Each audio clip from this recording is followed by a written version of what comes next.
Ako'y nanggagaling sa'yo. Ako'y nagtitiwala sa'yo. Kuya, Salita mo ang madali lang. May tanong. Ako'y nagtitiwala sa'yo, ama. Ako'y nagtitiwala sa'yo. Kalakasan ko'y nanggagaling sa'yo. Ako'y nagtitiwala sa'yo. Salita mo ang tanging kalimutan ko.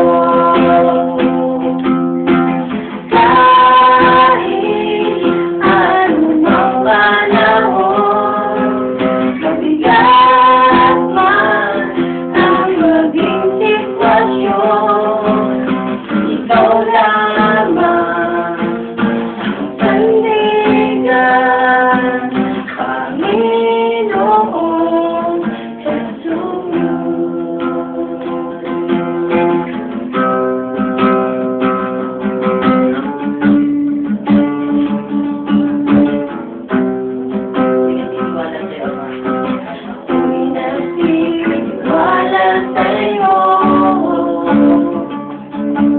Kalakasan ko'y nanggagaling sa'yo.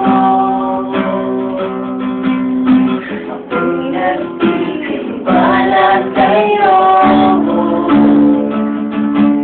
Salita mo ang tanging sandigan ko.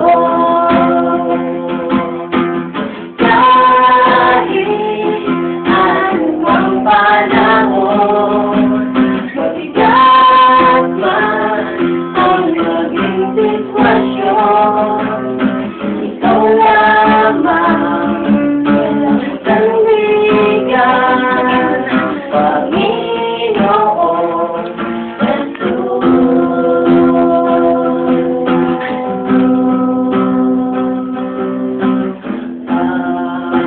Pag-ibig mo ay tapat, amoy para sa lahat. Kahit ako'y nagkulang, salita mo ang tanging sandigan ko. Kahit anumang panahon, mabigat man ang maging sitwasyon, ikaw lamang ang sandigan, Panginoon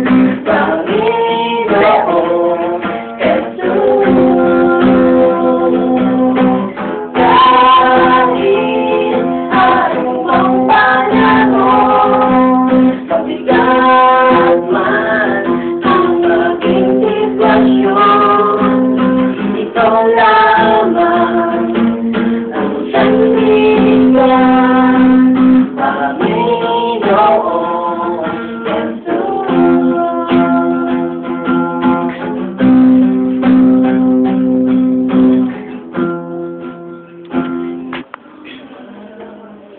Ano naman yung sing ko na lang yung explanation ko na, sa chorus ko na lang yan. No?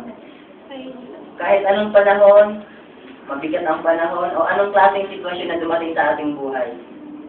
Sabi dito, kalakasan ko'y nanggagaling sa'yo. Bilang isang Kristiyano, dapat kay Lord ang kalakasan natin. Ako'y nagtitiwala sa'yo. Dapat nagtitiwala tayo sa kanyang salita. Pag sinabi ni Lord na ipaubaya mo sa akin ang iyong suliranin, ako ang gagawa para sa iyo. Magtiwala ka sa kanyang salita. Pero kung nag-pray ka, Lord, sana Lord, ganito yung sana makaraos na kami, sana makaraos na ako. Tapos, hindi ka pa rin naging parang nagkaroon ka ng doubt na kung saan, ano kaya subukan kong dumiskarte. What if, parang hahanap siya ng ng ibang gimmick para gano'n. So, minsan, hindi natin napapansin na nasa na pala, nakakagawa na tayo ng scene, which is nangyayari. Yung sarili na natin kagustuhan yung nangingibabaw, hindi na yung kay Lord. So, sinabi ni Lord, maging faithful ka lang sa akin, gawin mo kung ano yung dapat, ano yung tama. So, lumakad ka sa katotohanan, sabi ni Lord. So, kung Wala na tayo sa sandigan.